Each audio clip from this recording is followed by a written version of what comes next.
एक बड़ी पुरानी कहावत है, गए थे हरिभजन को और ओटन लगे कपास। स्क्रीन पर एक वीडियो देखिए। इस वीडियो में कौन दिख रहा है? एकदम शांत आवाज में लोगों की गहमा गहमी के बीच में वेनेजुएला के राष्ट्रपति को आखिरकार अमेरिका में उतार लिया गया। इससे पहले डोनाल्ड ट्रंप ने एक ट्वीट किया था, जिस ट्वीट में वेनेजुएला के राष्ट्रपति के आंखों में पट्टी लगी थी, कान भी बंद थे, न सुन पा रहे थे न देख पा रहे थे। इन्हें कहाँ ले जाया जा रहा था इन्हें कुछ पता नहीं। एक आलीशान जगह से अचानक से इन्हें निकाल लिया गया। अब ये चीजें आसानी से नहीं होती हैं। यहाँ पर इन तस्वीरों के बाद राष्ट्रपति ट्रंप आते हैं और एक बड़ा ऐलान कर जाते हैं। लेकिन क्या वेनेजुएला की राष्ट्रपति ने डोनाल्ड ट्रंप के खेल को पलट दिया है? जानेंगे क्या कुछ हुआ है। एकदम खुल्लम खुल्ला डोनाल्ड ट्रंप ने कौन सी बातें कही हैं, लाने के बाद कहाँ ले जाया गया है, किस तरीके से ट्रीट किया जा रहा है मादुरै को।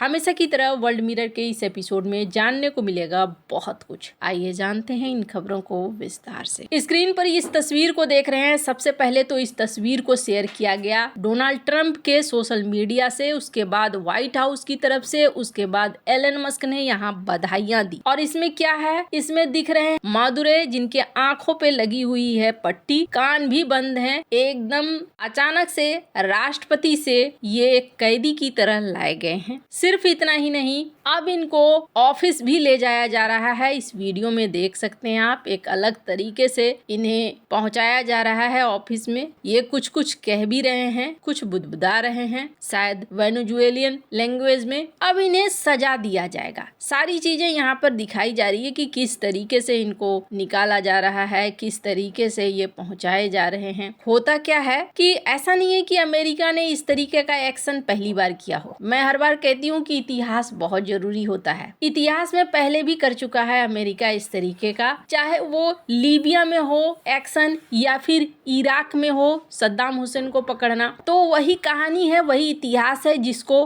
फिर से रिपीट किया गया। अब यहाँ सीन क्या हो रहा है, डोनाल्ड ट्रंप की तरफ से इन तस्वीरों को भी जारी किया जा रहा है कि कैसे हम लोग बैठकर इस पूरे ऑपरेशन को देख रहे थे। डोनाल्ड ट्रंप ने ये भी कहा कि ये पूरा ऑपरेशन एक टेलीविजन शो की तरह था। इसके अलावा मादुरै की तस्वीरों को शेयर किया गया। मादुरै की तस्वीरों को दो कारण से शेयर किया जा रहा है। पहला कारण कि जो भी ट्रंप के विरोधी हैं दुनिया भर के देशों में, वो इस चीज को समझ लें कि ट्रंप ने एक रूल सेट कर दिया है कि मेरे खिलाफ जाओगे या मुझे पसंद नहीं आओगे तो फिर दिक्कत है। अब यहाँ पर सबको इंतजार था कि डोनाल्ड ट्रंप आएंगे तो क्या कहेंगे। डोनाल्ड ट्रंप यहाँ पर आए और इन्होंने अपनी स्पीच दी, जिस स्पीच में इन्होंने कहा कि अब हमारी कंपनियां वेनेजुएला के अंदर घुसेंगी, मजबूती से घुसेंगी और मजबूती से व्यापार करेंगी। आपको एक बात तो माननी पड़ेगी, डोनाल्ड ट्रंप अमेरिका के इतिहास में वो राष्ट्रपति हैं जो एकदम खुल्लम खुल्ला बोलते हैं और जो उनके मन में रहता है वो बात बोल देते हैं। घुमा फिरा कर बातों को नहीं रखते हैं। एकदम से मंशा इन्होंने सामने रख दी कि देखो अमेरिका चाहता है यहाँ के तेल का इस्तेमाल करना। और सबसे मजेदार बात क्या है, इनसे पूछा गया, अच्छा वो जो देश चाइना और भी कई सारे देश हैं जो खरीदते थे वेनेजुएला से तेल, अब उनका क्या होगा? तो इन्होंने कहा वो देश अब हमसे खरीदेंगे तेल, मैं भी तो तेल के बिजनेस में ही आ रहा हूँ। अब इन सब के बाद एक बड़ा संदेश और दिया। दरअसल आपको याद होगा बहुत ज्यादा उछल रही थी इनकी विपक्षी नेता मारिया कोरिना मचाडो। इनको लग रहा था कि सत्ता इनके हाथ में आ जाएगी। इन्हें नोबेल पुरस्कार मिला है और इन्होंने कहा भी कि अब जो है हम तैयार हैं एक स्वतंत्र वेनेजुएला के लिए जो मेरे अंडर आगे बढ़ेगा। लेकिन यहाँ पानी फेर दिया डोनाल्ड ट्रंप ने। डोनाल्ड ट्रंप ने क्या कहा है इस वीडियो में सुन सकते हैं। We're going to run the country until such time as we can do a safe, proper and judicious transition. So we don't want to be involved with having somebody else get in, and we have the same situation that we had for the last long period of years. So we are going to run the country until such time as we can do a safe, proper and judicious Donald Trump ने कहा कि Venezuela में मारिया का बहुत अच्छा प्रभाव नहीं है, इसलिए वेनेजुएला को रन करेगा अमेरिका। मतलब क्या है? मतलब बहुत साफ और सीधा है। वेनेजुएला इस वक्त उपनिवेश बन गया अब अमेरिका का। फिलहाल के लिए तो ऐसा ही लग रहा है। और दूसरी बड़ी बात, मार्को रूबियो का एक बयान बहुत ज्यादा चर्चा में आ रहा है। स्क्रीन पर इस बयान को सुनिए। This is a president of action. Like, I don't understand yet how they haven't figured this out. And now, if you don't know, now you know.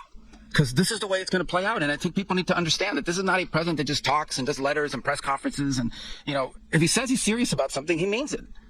And this is something that was a direct threat to the national interest of the United States, and the president addressed it. Marco Rubio ने कहा कि जो लोग हल्के में लेते हैं Donald Trump को और सोचते हैं कि ये तो एक गेम है, खत्म हो जाएगा, ये गेम नहीं है। डोनाल्ड ट्रंप जो बोलते हैं वही करते हैं। अच्छा, अब इन सब मामले में सवाल ये उठ रहा है कि चाइना ने क्या किया? क्या चाइना बीच में नहीं आया? चाइना ने ये सिद्ध जरूर कर दिया कि तुम उसके पार्टनर बने रहो या न बने रहो, चाइना तुम्हारे लिए अपना खून नहीं बहाएगा। ये बात मैं नहीं कह रही हूँ, बल्कि ये बात सोशल मीडिया पर बहुत ज्यादा डिस्कस हो रहा है। स्क्रीन पर आप देखिए केन काओ, इनका कहना है कि चाइना ने इस बात को एकदम से साफ कर दिया। चाइना ने $100 बिलियन लगाया था वेनेजुएला के अंदर, लेकिन आज की डेट में चाइना यहाँ मदद करने नहीं आया। हालांकि ये पूरी कार्रवाई इस तरीके से हुई है और इतनी जल्दी हुई है कि बहुतों को मौका भी नहीं मिला है। पर अब आगे क्या?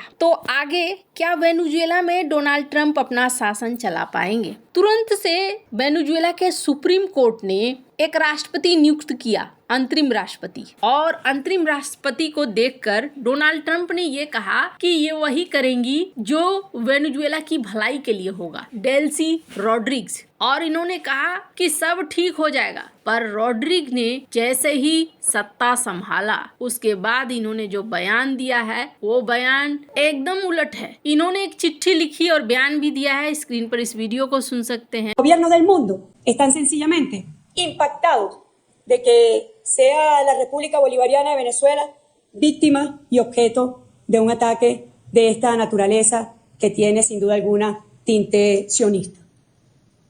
Es realmente vergonzoso. Lo dijo nuestro padre libertador en la Carta de Jamaica. El velo se ha rasgado, ya hemos visto la luz y se nos quiere volver a las tinieblas. Se han roto las cadenas, ya hemos sido libres y nuestros enemigos pretenden de nuevo esclavizarnos. इस बयान में इन्होंने क्या कहा? इस बयान में इन्होंने कहा इस देश का एक ही राष्ट्रपति है और वो राष्ट्रपति है निकोलस मादुरो, और जो अमेरिका ने किया है वो गलत है, ऐसा नहीं होना चाहिए। अंतर्राष्ट्रीय नियमों को तोड़ा गया है और ये एक अच्छा संकेत नहीं है। ट्रंप के उलट इनका बयान एकदम से अलग है। ये जो सोच रहे थे वैसा हुआ नहीं है। अब इसका मतलब क्या है? आगे क्या होगा? आगे ये होगा कि वेनेजुएला ठीक अफगानिस्तान वाले हालात में पहुंच सकता है, लीबिया वाले हालात में पहुंच सकता है और इराक वाले हालात में पहुंच सकता है। पर डोनाल्ड ट्रंप ने ये सब कुछ किया क्यों? ये एक बहुत बड़ा सवाल है। सिर्फ तेल ही मामला नहीं है, एक और मामला है। मैं आपको अगले वीडियो में बताऊंगी कि आखिरकार वो मामला क्या है जिसकी वजह से डोनाल्ड ट्रंप ने ये कदम उठा लिया। वैसे आपको क्या लगता है इन सब मामले में? आपकी क्या राय है? कमेंट कर जरूर बताएं। जल्द मिलते हैं अगले वीडियो में नई खबर के साथ।